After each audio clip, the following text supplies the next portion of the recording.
Drop it.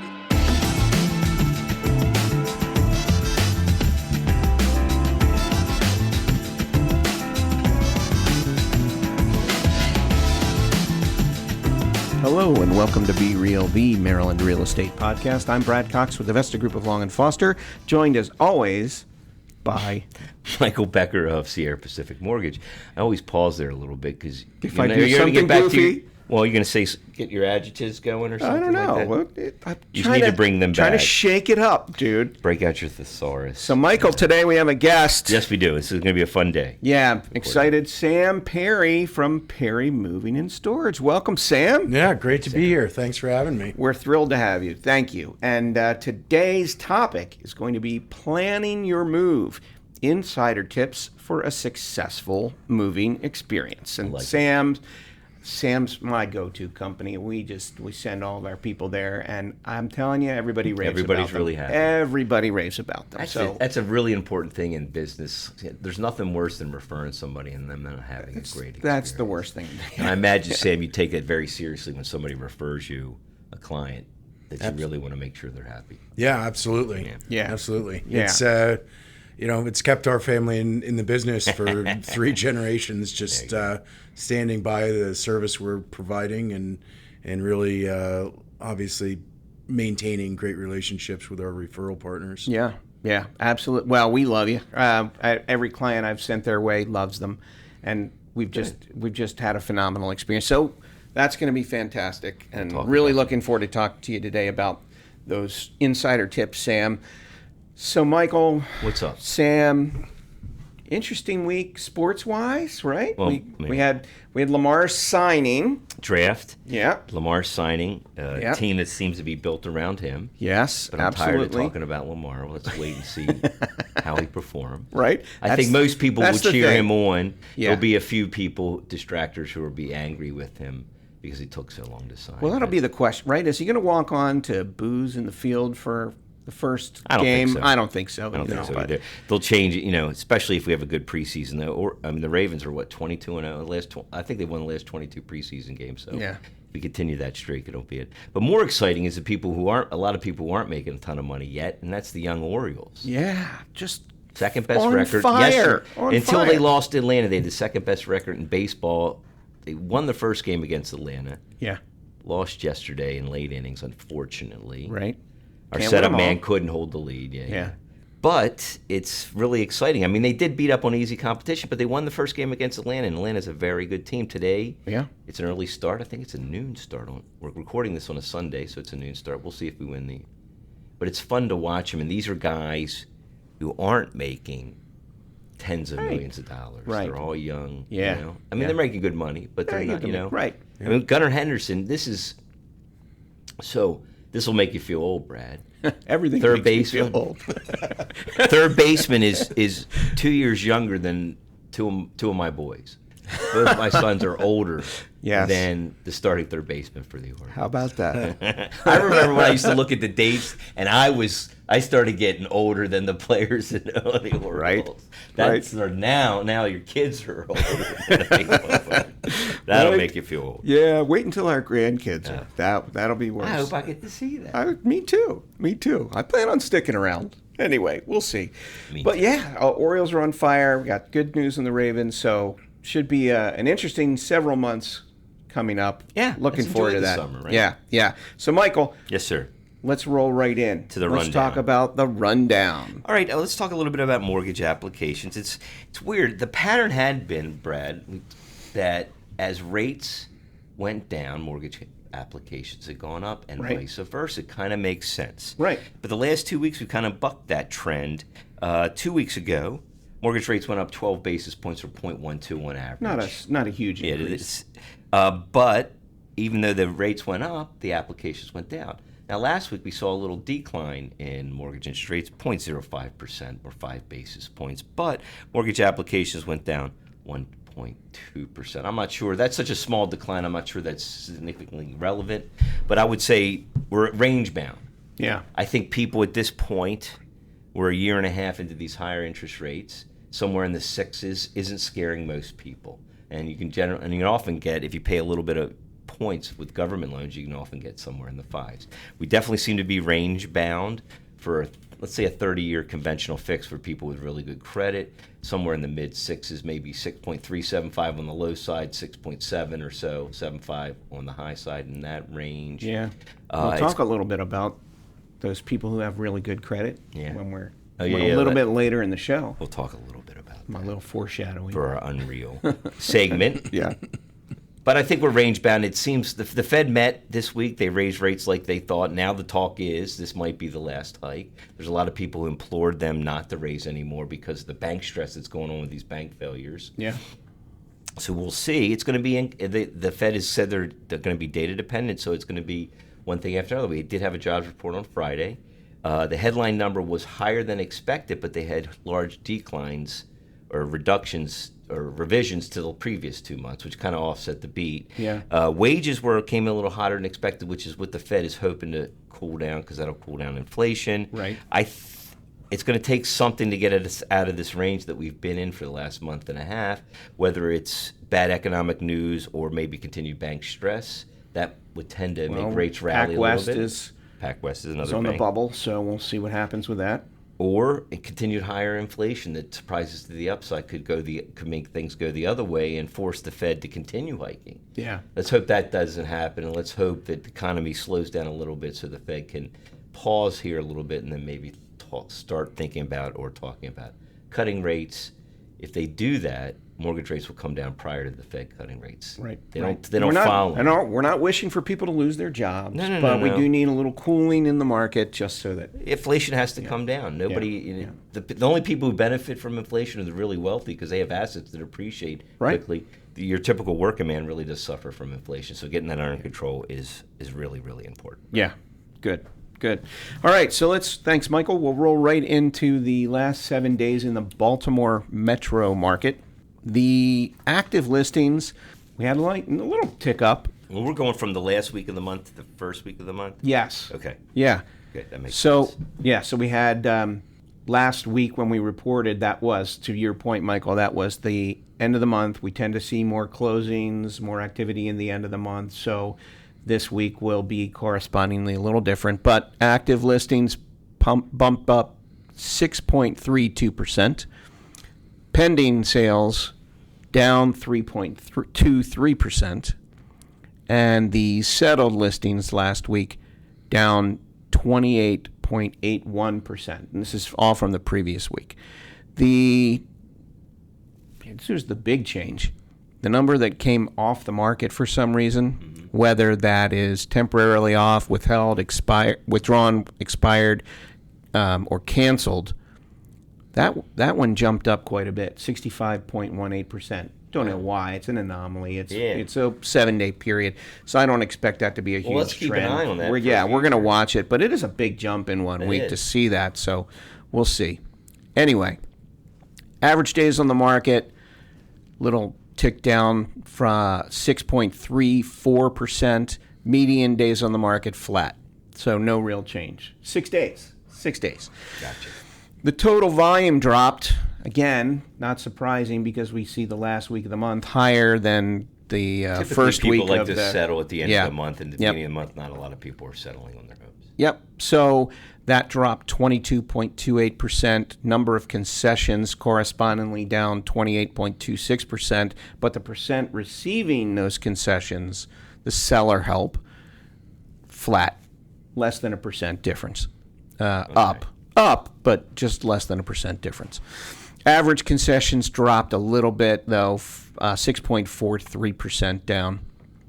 And the average list to sold, we're just going to go to excluding auction. Last week we were 101.96, right? Right. This week we're 100.44. Okay. So still above the list price. So that's the signal to buyers. You have to be ready in this market for those homes that are fixed up and move-in ready, HGTV ready. They're very often putting in offers, getting offers accepted that are over the list price. Think you're not going to get a deal there and lowball an offer. Yeah. And ask for seller. Right. And get your contract accepted. Right. Right. On those nicer properties. Yeah, on the nicer properties. If you've seen a property that's been sitting on the market There's a for chance. 30 days or more, yeah, you might have a chance to negotiate a little bit more, might have some more leverage. But for right now, anything that's ready, that's competitive, that you like, good chance everybody else is going to like. So, yeah, you got to be prepared. Are you still seeing the trend of inspections being waived? It's still happening, less than it was. And it's not. It's more that they'll have an inspection, but they're not going to ask for any repair. Meaning, like they won't have any, like if there's a major issue, they'll be able to cancel. Well, you can't sell a property with a latent defect anyway, and if that comes up, that you should be able to. Right. But so we're still seeing a lot of the things getting waived: appraisal waivers, appraisal gap coverages. I have somebody right now with a $60,000 appraisal gap. That's a big gap. That's a big one. It's a higher end purchase price, but it still is a pretty big gap. Yeah. And there have been homes out in the West Coast that were 100,000, 200,000 over list price. So it depends on the price point.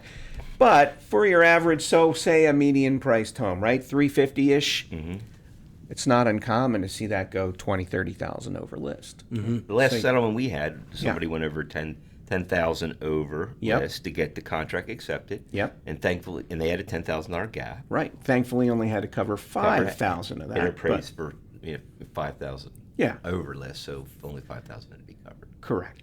Yeah. So the reason you give this information out, people have to be prepared to do that. I had clients who really loved the property. They referred to me from their parents. I had dinner with their parents last weekend when we were at the beach, and she was telling me that it was so sad to lose that house would have been perfect for them. And it turns out that they lost it by $4,000 on the list price. And that's something that buyers, you got to think about that seriously. Buyers, when you think about the purchase price, remember that is a number that you're going to be financing over 30 years. What does that mean to your monthly payment? And so if you think it's not that to lose the house, you might have really to come out of wanted to pocket have, a little bit. That you really want it, and they had the money to come out of pocket. Yeah. They could have covered a small gap. Yeah. It's just not a normal market. I normally wouldn't recommend that, but there's so few. It's not houses that you want in the areas that you want to live. We're still we're still one month of supply basically in the Baltimore metro area, There's not a ton of those properties, so you have to, it wasn't worth losing for $4,000. Right. So think about that, buyers, when you're thinking about putting an offer together. Work with a realtor and lender who understand the market, understand what's going on, so they can advise you how to position your offer to be more successful. Yeah, think about it. That was less than 1% of the sales price. Right. And $4,000 over, they might not live there 30 years, but say 10 years is minuscule. But think about what's that monthly payment difference. If it's $4,000. Yes. It's $24, $25. See, yeah. Right? So there you go. So folks, think about that. Eliminate a few Starbucks runs. One Starbucks run a week, and you've saved that $25 so that you can put the money down on the house. Anyway, all right. So, Michael, great information. Absolutely. Sam, when we come back, we're going to pepper you with 1,000 questions.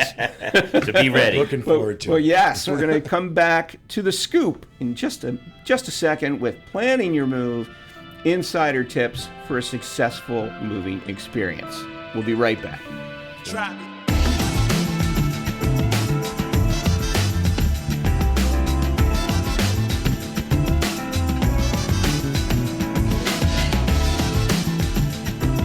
And we're back to Be Real, the Maryland Real Estate Podcast. I'm Brad Cox with the Vesta Group of Long & Foster with my good friend Michael Becker of Sierra Pacific Mortgage.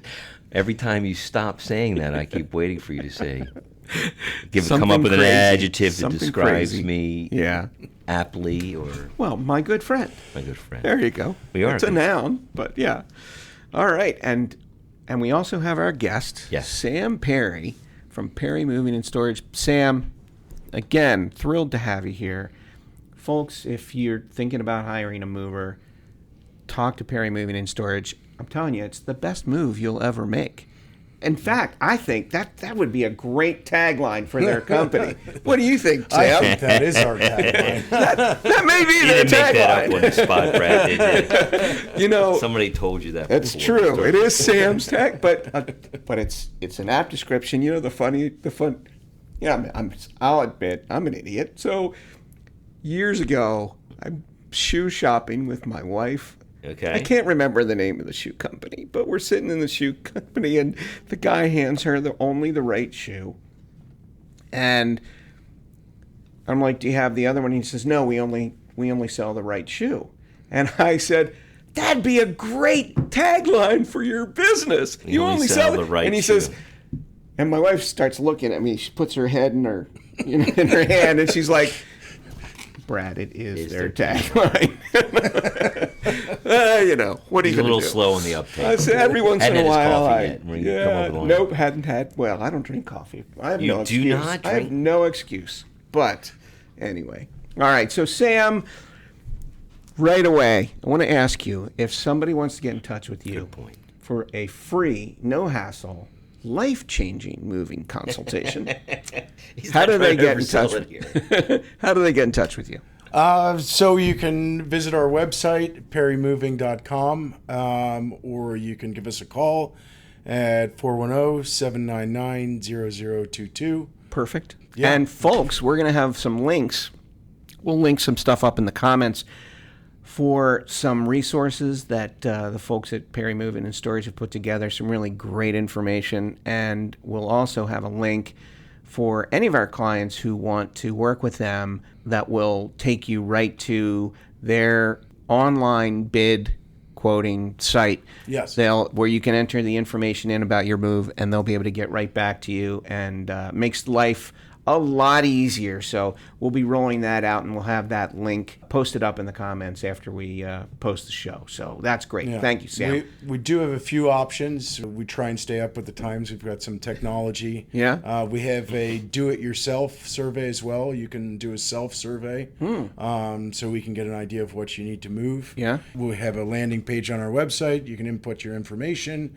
You can upload a video or pictures of what you need to move directly onto our website. Very cool. And we can get a quote back to you expeditedly, normally within 10, 15 minutes Wow. of that's submitting the fantastic. information. We can. So if I we can sent get a you the quote. video of my back storage room that looks kind of like the end scene of the Indiana Jones movie. Remember when they're pushing the Ark of the Covenant into the Way back. Dude, we've got 3 sets of china in our house because my wife's parents and grandparents and ours, none of which we use. But we've got all this stuff sitting around. And yeah, at some point, and this is remember how I Not giving it to your my kids 'cause phrase. kids don't want No, china now. you know my phrase, chuck it or truck it. Yes. Yeah. Right. So either decide whether you want to, keep these things and pay somebody like Sam's great company to move it, or get rid of it. Well, I can't believe we have so much that we need sets to. of china. We need Pick to get rid of one and get rid of two. It's a great opportunity to cull the herd, so to speak, before you get the movers in. But We broke out the china for last Thanksgiving. Did you really? Yeah. Yeah, First nice. time ever. very nice. It was the first time I hosted Thanksgiving. Usually it might be getting transferred to me, which is fine because I enjoy cooking. Yeah. And I'm the harshest critic of others cooking. Well, and you'll always have Bring it nice wines at the table. Yes, I will. Yes, you will. So I think I might have to do some kind of Crash. Friendsgiving, Michael. Hey, anybody's welcome. I have no problem. Just give me a number. Yeah. So I have more than enough food. That's all I need. There you go. All right. Well, all right. So Sam, somebody decides to move. They sit down. They talk with their realtor and their lender. They hire an inspector, a title company. You're also one of those kind of key pieces Absolutely. in that overall equation, because one of our goals in general is we want to ensure a less stressful moving experience. That's a great point, Brad, Right? because I think it's up there on the list of things that stress people out. Right. Public speaking, number Yes. one. Dying, number two, which is always weird. And That's then always- moving is and then right up moving's number there. three. Yeah, so it's pretty crazy. So how far in advance of the move date is it a good idea for somebody to reach out to you guys? I think some of it depends on the situation. If the customer's been in the home for 30, 40 years and they have acquired a lot of sorting to do.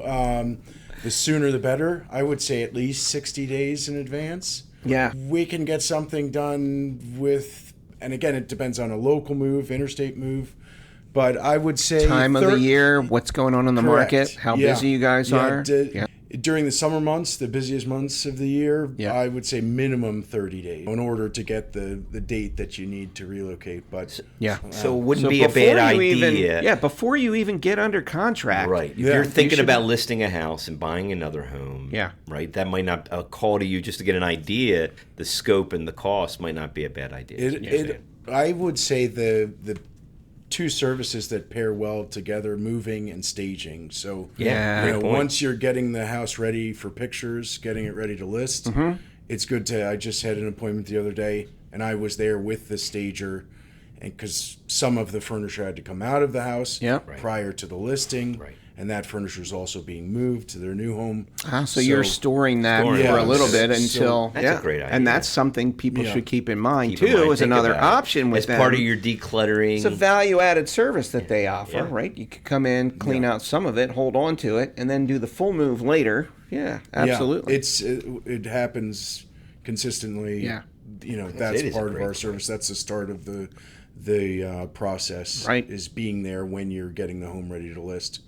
Beautiful. And people don't necessarily think about that, I think. You know, when people think about the move, they think about the movers just showing up the day before or that day, you know, day of settlement, and they're coming in and, you know, throwing everything in the truck and going. But you guys can be a real value-added partner. Yeah, Right? it starts even with packing services. If a customer has too much stuff Yeah. in the cabinets, Yeah. and you know, or has papers and items they haven't sorted through, we can send a pack crew in to assist prior to even the listing, just to get things packed up, ready to go, ready to be picked up for storage. Fantastic.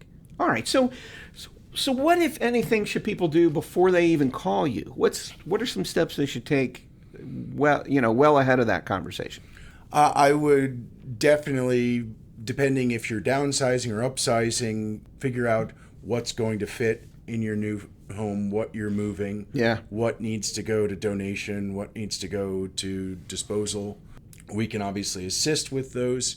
A larger home, you know, someone who's been in the home longer, I would suggest a small to large size roll-off dumpster on site. Yeah. It's a efficient way rather than taking 50 runs to the dump. Absolutely. Even, you know, having a small dumpster just outside your garage, either the customer can use it to sort through and dispose of things that they're not planning on moving. Because the last thing you want to do is, you know, pack up and move items that you end up disposing of at destination. Same stuff, different house. Yeah. I cleaned that up a little So the cleanup, the sorting process is really the most important part of getting started to get ready for us, and earmarking which furniture is being moved, what furniture is going to fit in the new home. You find a lot of times different architecture. It will depend on what furniture you can move. If there's, you know, a lot of wall units or armoires and there's not as much wall space in a new home, you can't necessarily move that furniture. Yeah. Good point. Okay. All right. So how's the overall process working? From when they reach out to you until after you finish carrying the stuff into their new home, what are the steps that are involved? The initial step is the pre-move consultation survey. Again, you can do it virtually, you can do it in person, you can do it self-service, but just getting an idea and getting a measurement of what needs to be moved. Do you find, let me ask you this, do you find that the self-service or the customer's assessment is often accurate enough, or do you feel like, do they benefit from you coming in to do a more thorough examination of things? Can the really, quote change? Like, because I would imagine it depends on the complexity. Yeah. And ultimately, you know, we have a list of items. We review that list of items with the customer. They agree, yes, this is what needs to be moved.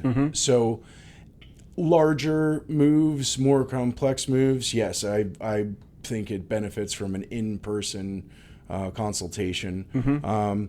The virtual surveys we have a platform like any video call, and it's a attended video call. So we walk through as if we were in your home just by using the camera on your phone. Nice. And so I think that actually adds to the accuracy because we have a recording of everything that we've reviewed in the house. Oh, yeah. You go in an in-person survey and you forget, I didn't look at this room, and you're already gone and you have the list. But there are pluses and minuses of the different types of consultations. I guess, and to your point, the simpler, like if you're moving a first-time buyer from an apartment to a house, that's pretty straightforward. Yeah. There's only so many places they can have stuff. Yeah. Right? So, okay. Yeah, and all our move consultants are familiar with the process. If you're doing it in a home, know what questions to ask. We normally send out a pre-survey link that just preps the customer for how to get the best and most accurate use of the survey. Okay. So there's benefits of it. Weekends and nights, busy professionals that don't have time during the day can hop on a video call at night and get it done. Yeah, that's great. But ultimately, if the larger the move, the more complex the move, you may need a little bit more instruction and consultation. Good. Okay, so that's the consultation phase of it. Yeah. Then you move into what? What's the next step? Planning, scheduling. Depending on how large the move is, you could need 2 or 3 days of packing prior to a move. Yeah. You could need 2 days of loading. There's different schedules for different moves. The local moves normally are, within 50 miles of each other. And most times it's loaded onto straight trucks or 26-foot trucks and delivered from there. But with packing, it's just prepping for the move. We come in, the day before or a couple days before we pick up the shipment. The majority of our local moves are loaded and delivered the same day. It just depends on the size of it. Yeah. Sometimes with a larger local move, we may load and deliver over 2 days. Either load one day, deliver the next. But the interstate move process is a little more dynamic. There's a little more planning since you're going more than 150 miles away. Yeah. As that comes into play, the weight of the shipment, how much of a truck are you going to fill up? How many days are we going to have in transit? What is the delivery spread? Because that's a semi. It's not a 26-foot truck. You got a lot more space. So, we could, if you have 8,000 pounds going to Charlotte, North Carolina, I could put it in a 26-foot straight truck, and it would be a dedicated shipment down there. But if you have 15,000 pounds, it's more than one straight truck, and it's less than a trailer load. So we have to share the shipment. And normally, I wouldn't take a straight truck to, Colorado, because there's only a certain amount of revenue involved in a 26-foot truck. Most times we're sending full trucks. So that is all part of the consultation and discussing that with the customer, explaining what our delivery spreads are. For interstate moves, we're part of United Van Lines. They are the largest moving co-op in the country. It's agent owned. So, the 600 United and Mayflower agents that are part of Unigroup own the company. Okay. It's a very well-oiled machine. We have great resources to service our customers. We have the most trucks on the road, so when it comes to planning, it's really helpful and beneficial for the customer to know that their shipment will get picked up because United has the most trucks on the road. Yeah. So, as far as Perry's concerned, we will 100% haul anything from Maine to Florida and east of the Mississippi. Texas and Colorado are big states for us, so we self-haul them through our team of drivers. But that process is mainly planning. From the consultation, we turn over an interstate job or a local job to our move coordinators, who walk the customer through and check in with the customer multiple times before the move, during the move, and after the move process. Excellent. Okay. So, as part of you've planned really well. From my standpoint, I'm sitting here thinking about it because I've heard, as a loan officer, and you're doing loans, and you know there's can be a cascade effect. And you just mentioned you check in with the clients during the whole process. You think, what if at the end, right at the end, there's a hiccup, like with a loan, and it's not going to happen, the loan closing, that they're going to be moving out, or the people moving in, or there's some delay there. Mm-hmm. What do you do? I mean, do you have storage to put it? Do you leave it on the trucks? Or? Yeah, so as part of the United network, or even just locally, we can do a couple things as far as storage, and we've dealt with this with delayed settlements. Okay, good. So for up to a week, you can store the shipment on the truck. There is a daily per truck per day storage cost. Yeah.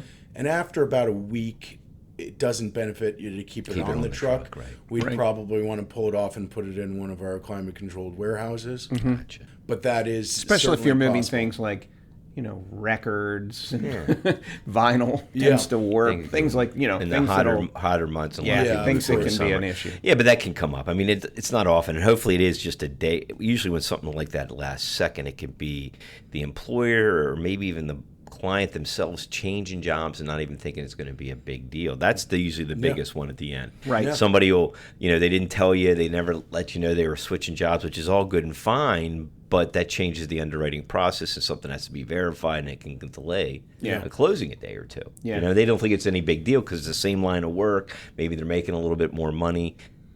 It's good. It's not going to jeopardize you getting the loan, but it does hold up closing. Sometimes can hold up closing. Can. So communicate those. In addition to communicating to you, Sam, if you're going to make some change like that, it might be a good idea to let me know. And your realtor. Right? Let us know. Yeah.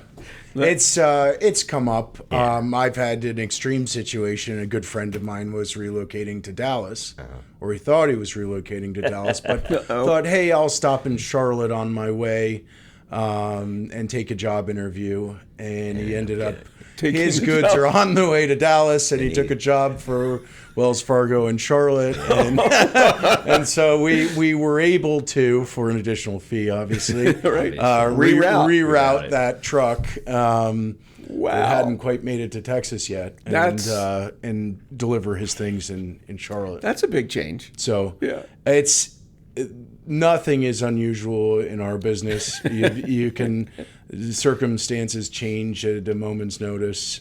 But it's we can handle it. It's you're used to dealing with that kind of thing. Yeah. It's not uncommon. Like as Michael said, things can happen, and so you're used to dealing with it, and you've probably seen almost every conceivable scenario. Yeah, because that's the call. I mean, I always think of that, Sam. When there's some hiccup at the end, we got our stuff's loaded on a truck and it's sitting there. What are we going to do? Right. And I'm like, well, I'm going to fix this, but call your mover right away and find out what the options are. Yeah. So all right, so that's all the prep stuff. Then there's moving day, right? So what should people expect on moving day? What happens that day? So we have a uniform crew come in. Again, whether it's a local or interstate move, we introduce ourselves. We put home protection down, normally carpet shield, floor runners, door jamb protection. The home gets protected pre-move. We do a pre-move walkthrough just to point out if there's anything not being moved or any items of concern, particularly grandfather clocks, pianos, shuffleboard tables, arcade games, pinball machines, things that out of the ordinary that the customer wants to make sure are handled properly. Like my client who had a huge harp collection. Yes. Like beautiful handmade harps. Had probably 6 or 7 of them in his climate-controlled room in his basement, and he had to move all that stuff down to Virginia and then move it all back when he moved back to Baltimore. So I love that family. They're awesome, awesome people. Yeah. But that was a challenge. The harps that's a big thing. It's and it's all a matter of preparation. Yeah. We have, again, full packing services. We do specialty crating. for specialty items. Well, so that actually brings up a question. Are there things that like you shouldn't move or wouldn't move? You know, pianos and things like that. Sometimes people call a separate mover. Can you handle that kind of stuff? Yeah, 100%. Fantastic. Our crews are all trained to, move anything from a concert grand piano to a spinet piano, harps, musical instruments. It's just a matter of preparation and having the right material. And like expensive artwork, things like that. You know, Yes. anything that's like of high dollar value. Yeah, and it just depends on the level of.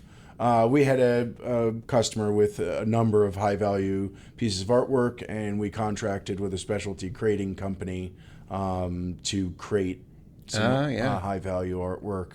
But we can then you handle did it the all. move. Yeah, Yeah. we would facilitate that. The specialty services we use frequently, and it's just part of our process. That's fantastic.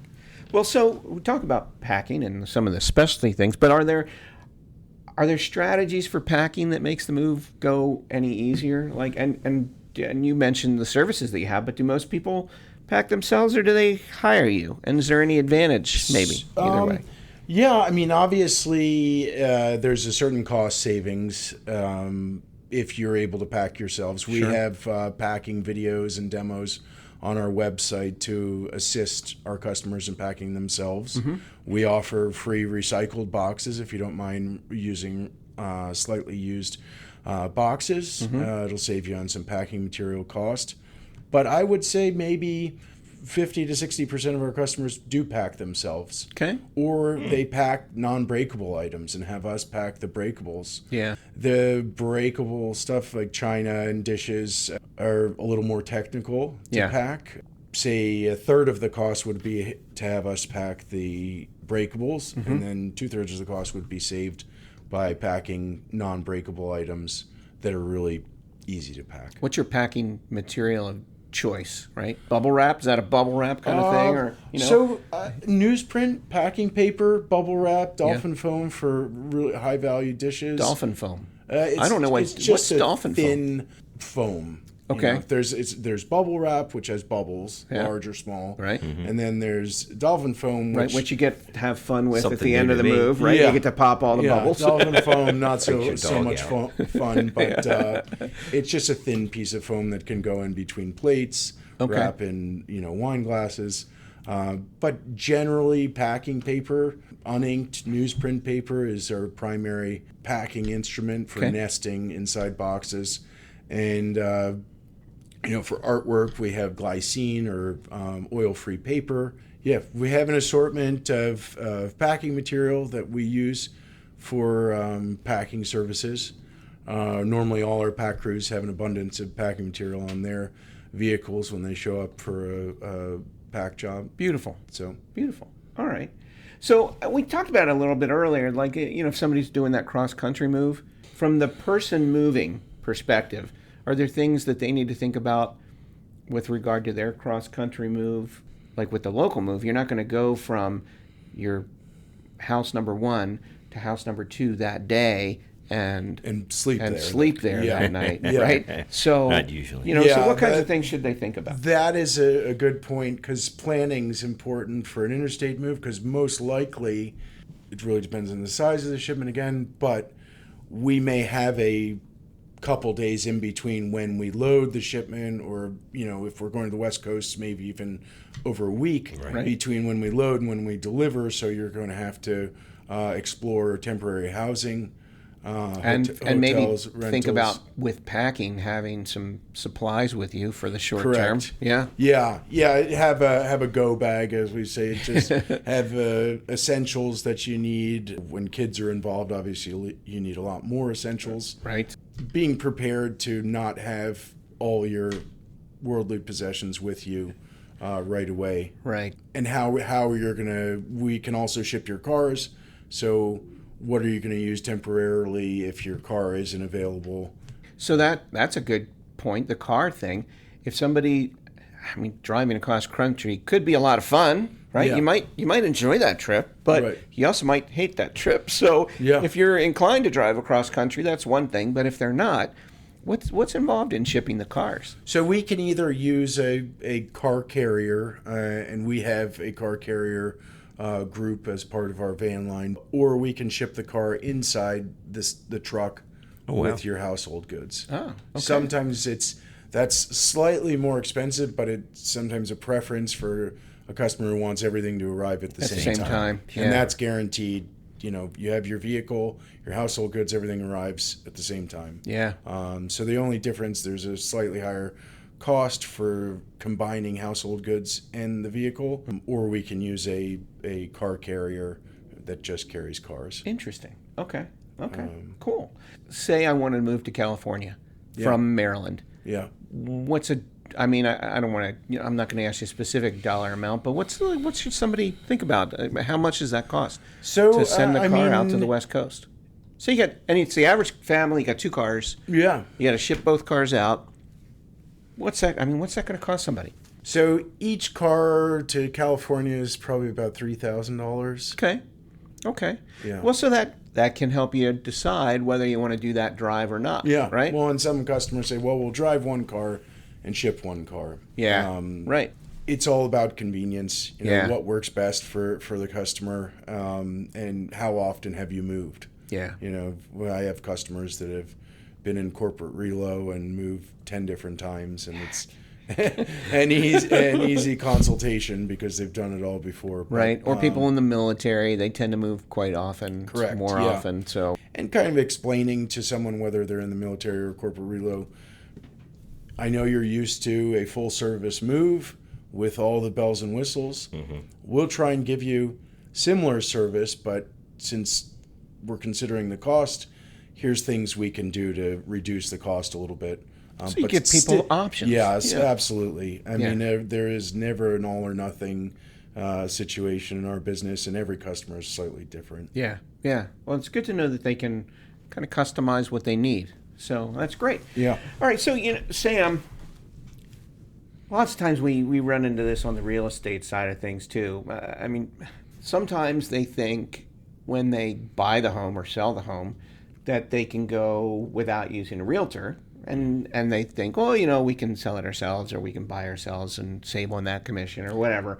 And usually that makes their process a lot riskier. And very often they don't wind up saving anything. So I'm curious, how often does that same thing happen with moving companies, right? Like people, some of the more DIY kind of load it yourself competitors. Yeah. It's certainly not going to save them any more time. Yeah. Right? But is that going to save them any more money? Can they substantially save, or? It's funny you say that. I have a customer whose daughter's moving back from Atlanta.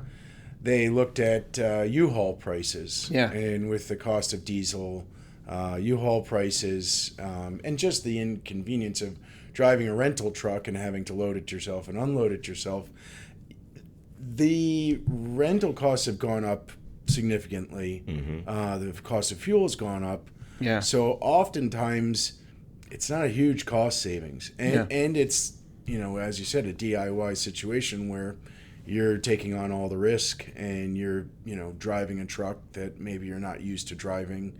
And right. That's a huge issue, right? Because those things are monsters. And so people don't realize extra braking time involved with those vehicles, the liability's higher. And so that's a great point. Yeah. And we have plenty of small shipment options. Again, just tell me what you need to move, and I can most likely put a move price together that'll fit your budget. Yeah.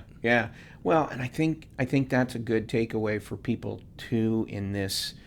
If you learn one thing out of this podcast, have the conversation. Don't just assume. If you're like you say, you're thinking, I got to save money. Not a bad strategy to want to save money, but have the conversation with a good professional mover like Sam's company. Mm-hmm. And get the facts, because people, I think, assume, it's going to be so much more to hire the mover than it is to do it ourselves, and really sometimes it's not that much, especially when you factor in time and the value of your time. To do all these things. Yeah. I have customers, obviously, with this is, and I wouldn't really consider Pods a competitor of ours, but they are a great marketing machine. Yeah, and, sure. And Pods are great for storage, great for on-site storage, but it's not really a moving company. I know they say storage and moving, but it is a marketing machine that has storage containers. Yeah. You Right. still, if you need to load it and you're not loading yourself, need to hire someone to load it, Right. someone to unload it. And on the trucking side, you're talking about oversized load. So think about probably the number of flatbed trailers, oversized flatbed trailers to haul pods compared to enclosed trailers is 10 to 1. Really? So there's 10 enclosed trailers to every one Yeah. flatbed trailer. So the transportation cost is a lot higher. That's a good So point. you can, and I've made the analysis on interstate moves. You can hire a full service mover to load and deliver your shipment for the same price or less. As a pod, Then it's you better. hire someone to load the pod, unload the pod, and the transportation cost is so much higher Yeah. that you may as well hire someone to load, deliver it Yeah. as a traditional move, a loose load. Yeah. Yeah. So- All right. Well, good.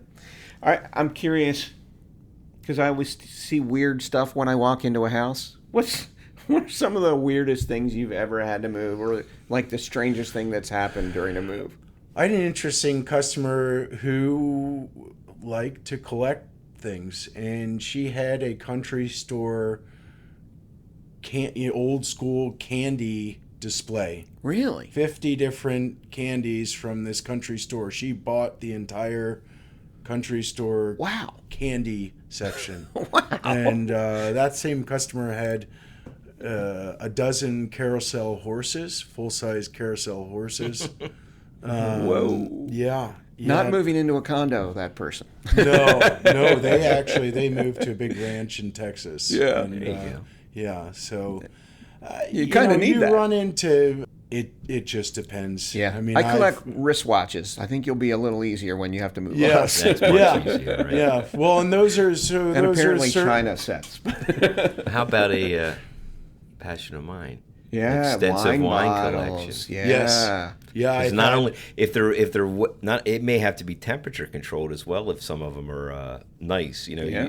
he can destroy a Yeah. wine if it Yeah. sits in a. Absolutely. You want it to be in the cellar's usually around 55 degrees. So how do you handle that? The temperature control stuff. So it's a specialty trailer. Yeah. We have a fleet of climate control trailers. Again, just like my analysis with flatbeds, we have certainly less temperature controlled trailers than we have standard Sure. moving trailers. We actually had a customer with a pallet of his own whiskey. Ooh. That unfortunately we weren't able to transport because of Interstate law, right? interstate law. Yeah. Ooh. Yeah, so we were not licensed to transport spirits. Interesting. Especially, I mean, if it's a wine collection of different bottles, Right. and it's a personal collection, That's different. it's one thing. A pallet of That your own specific- brand of whiskey is A lot of whiskey drinking. That's there. a different. You got a palate. Yeah. That's a good point. That's So- something to think about. Yeah, Yeah. yeah, the licensing. I mean, there's really nothing we can't transport. I had a horse-drawn hearse, an old renovated hearse that was used to transport caskets pulled by a horse. Wow. And That's crazy. yeah, we rolled it right up into the trailer. It took up a lot of space. I bet. Yeah, that was a unique one. Wow. Okay, so point is, people, they can move just about anything, Anything. and maybe what you have isn't going to shock them. Anyway. If you have it, he can move it. Yeah. Good. All right. So, Sam, I got to say, the reports that I get, and I talked about this earlier, but the reports that I get back from clients that we send your way, they're just always glowing about the people that they've worked with during the process, right? And everybody from the office to the crews on the truck to whatever. Yeah. I mean, you really have some great people working with you. Do you want to mention anybody in particular? Any of the folks that you got working on your team? Yeah, I mean, we have some great guys. I mean, we have crew leaders that have been with us for a long time. Yeah. And I mean, having grown up in this business and operated in, 3 different states and then on the interstate side all over the country. Yeah. The most important thing about our business is those, boots on the street. It's the guys that are essential to a functioning business. We have honest, hardworking, great crews that I can't say enough about. And, without them, our business wouldn't be what it is. Yeah. I mean, super great people. I mean, they just said that people rave. They just say, God, the guys on the truck were just so nice. Super professional. And yeah. It's not an easy business. So, I mean, we all try and keep a good attitude about it. Yeah. Not everybody can, hump furniture day in and day out and, keep a positive attitude. But I'm always blown away by their technique and all that. So, I mean, it's an art form, too. Whew. Yeah, it is. And, I mean, my grandfather started in the business in the 20s. And back in the 20s, we were, just like your plumber or electrician. We show up, we're a service that is necessary. And, I mean, fortunately, that's what has kept us in the business. Although on our estimating side, we have ventured into a little bit of AI, but I think our jobs are safe from AI invasion. But right. it is a good business.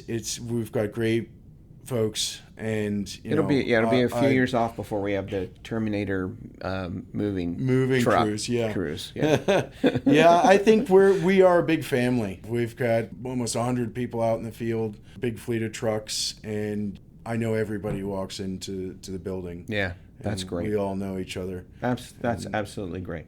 All right, let me ask you one piece of advice that you think is just the absolute most important thing that everybody should think about when they're working with movers. What's one piece that's just, this is it?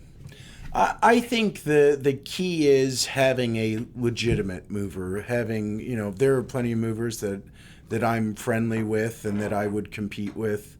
But there are also a lot of dishonest trucking companies and kind of fly-by-night operations that have a truck in their backyard or rent a truck on the day of the move. I think I've had, unfortunately, too many situations where even with close friends, hey, this price just sounds so good. Great, yeah. And it could be. It also could be too good to be true. Right. I mean, we have a number of different pricing options, but knowing that the person you're working with will stand by their word. Yeah. Hey, this is the price I'm quoting you. This is the rate I'm quoting you.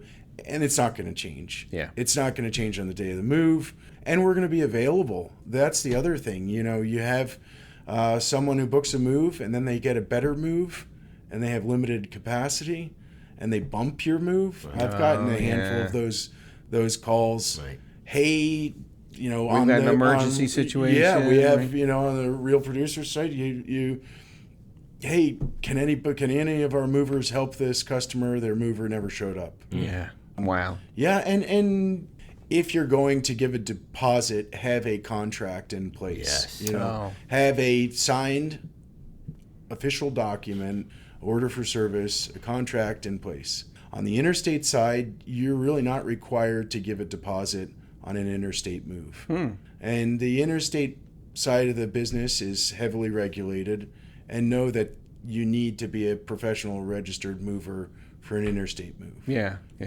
So the worst thing you can do is you're halfway across the country and the mover's asking you for more money, and you're not dealing with a agent for a large van line or professional mover.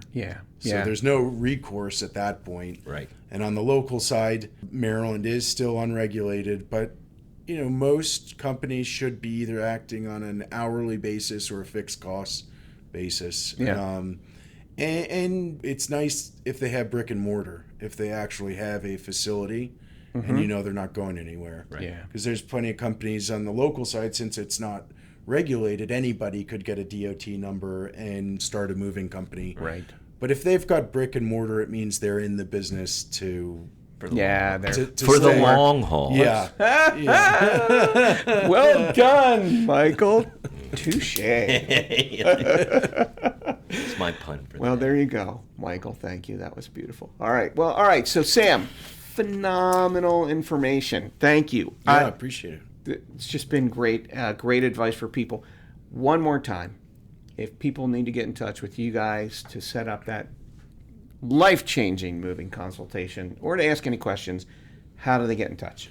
You can either submit a request for information or estimate on our website, perrymoving.com, or you, PERRY moving.com. Yes. Yep. Pretty easy to find out. While we were Super talking, easy. I Yep. Googled it and Yep. found it and Yep. went Yeah. online. And checked or it out. you can give us a call at 410-799-0022. Excellent. Excellent. Well, fantastic. And Sam, I really appreciate you taking the time to be with us today. Thanks, Sam. Of course. Look, Great I don't know information. if Sam would ever mention this, but another piece of advice for people: these movers, I mean, they're compensated well, but tip your movers. Yeah, You know? agreed. I mean, if tip- they do a great job, give them a little love, maybe, and maybe order some pizza and some water around and things like that. Be decent. Take care of the people that are doing a good job. Take care of you. 100%. So, and the amount you choose to tip, that's up to you. But I mean, these folks work hard to get you Yeah. where you want to go. So, show them some love. I agree. Anyway, all right. Yeah. Thank you, fellas. Michael, Yes, sir. when we come back, I'm ready. talking the unreal and the spotlight. Let's do So it. we'll be back in just a sec. Drop it.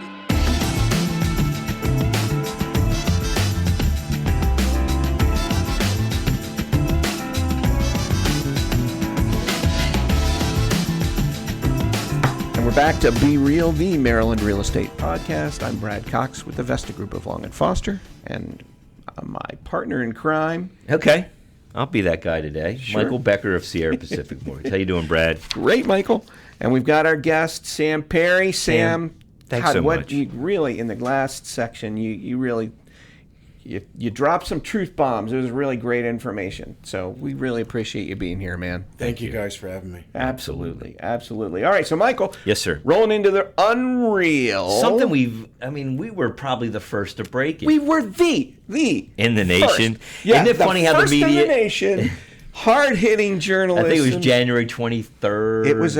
It was at the end of January. Yeah, episode 3, and I'm telling you, it was a Once- combination of hard-hitting journalism and incredible thespian. Oh, I was going to say in-depth analysis. Do you remember the little back and forth play that we did though, where we were Oh, like, yeah. Well, I borrowed that from somebody, but that was good. Yeah, it was. Mr. It Borrower. was. We were- did it, yeah. and we acted it out. It was a strange scenario. What we're talking about, folks, is loan level price adjustments, and it's been Yes. in LLPAs, in the loan level media price and adjustments. social media, especially because it's a political. We're such a political world, a polarized political world. Yep. These price adjustments took effect May 1st for all loans that Fannie and Freddie buy. Yeah. But lenders have been charging these things for months. It's interesting in the past few weeks, the right-leaning media They're picking up on it. picked up on it and basically said you're charging people, well-qualified borrowers, a lot more to pay for those less qualified, and that doesn't seem fair, or they didn't like the policy of it. Right. And there's some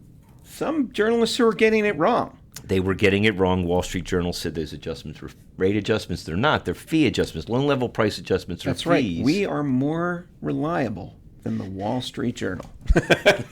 But most often, you're correct. Most often, people do not pay those fees. They generally will take a higher rate where those fees aren't incurred. Right. But it's a tough time to, if you have a lot of fee adjustments, the way pricing is in the market today, because there's illiquidity in different pockets of the rates. Yeah. Where, Sam, this will seem crazy to you. There are times that 6 1/8 costs less than 6 1/4. A higher rate will cost more than a lower rate, and that shouldn't be. It should be the other way around. And it's just because we haven't seen these rates in a long time, so there's not a lot of liquidity in the trading of the mortgage-backed securities that go into those rates. So there's always a sweet spot on a rate where your par rate might be 6.5%, par meaning it doesn't cost you nor do you get a credit, but if you pay 0.3 or 0.4 of a point, you can drop down all 3/8 of a point. Right. So somebody said, one of the persons who argued against the Wall Street Journal saying it's fees, it's not rates, is that traditionally it's 3/8 of a point means an eighth in rate. Well, I said traditionally yes, but now it doesn't make sense. And this is why these times a lot of these loan level price adjustments will cause people to have to pay points in a market where prices are elevated, where sellers are not helping out with closing costs, right? Where you're adding to fees that somebody's going to have to pay to buy a house, making it even harder to. It's much more out of pocket. Out of pocket might not be the best idea. Yeah. And I argued that back in January. Well, now that these fees are taking place, 27 states in the United States agreed with me and sent a letter to President Biden and the Honorable Sandra L. Thompson. She's the director of Federal Housing Financial Agency, who oversees Fannie and Freddie. Right. Let me can I read the first sentence to the letter to them? Mm-hmm. We write today expressing our deep concern with the new federal housing finance policy, which goes into effect today and will have net effect of making it significantly more expensive for people with good credit to buy houses. Exactly what I just said. Yeah. Mm-hmm. The new policy will force home buyers with good credit to pay more on their mortgage every single month. Well, that is if they take the higher rate as opposed to paying the fee. So it's going to be one of the two things. Well, and even if they pay the higher fee, it's more money out of pocket. One way or another, they're paying more. Yeah. The one example I like highlighting, I've done it on social media because a couple people, I remember on Twitter, somebody posted it, and then somebody said it's no big deal, and I said, yeah, it is a big deal. Here's an example. An example I like to give is 740 used to be the top rate, credit score that Fannie would price off of. They didn't have any buckets for 760 to 780 and above 780. They do now. So somebody with a 740 score who's putting 15%, maybe couldn't come up quite with 20, but they're going to put 15% down. With that credit score and a 15% down, you're going to have a negligible amount of private mortgage insurance. Right. Maybe it might be $20 to $30 a month on a $400,000 loan. However, that person, the change in the loan level price adjustments is 0.75 points in fee, or 3/4 of a point. Mm-hmm. Make it simple for math. A $400,000 loan. Yeah. So let's say you were buying a $450,000, $460,000 and putting 15% down. Right. That's $3,000 in additional fee. That's a lot of money. That's nothing to sneeze at. Absolutely. Yeah. It's a lot of money. And if you were going to look, if you're looking at a rate, you probably are looking at least a 1/4 point higher, maybe 3/8 of a point higher in interest rate.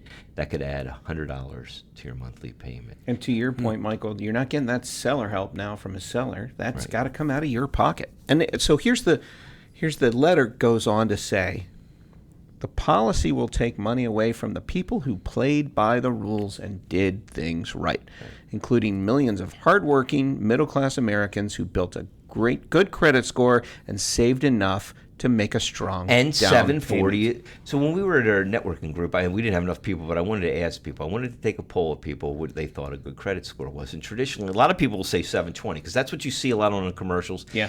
And 720 was the second lowest bucket, and the adjustments were there a little greater than 740, but they weren't bad. Now that's the other bucket. 720 to 739 and 740 seem to be the buckets that get hit the hardest.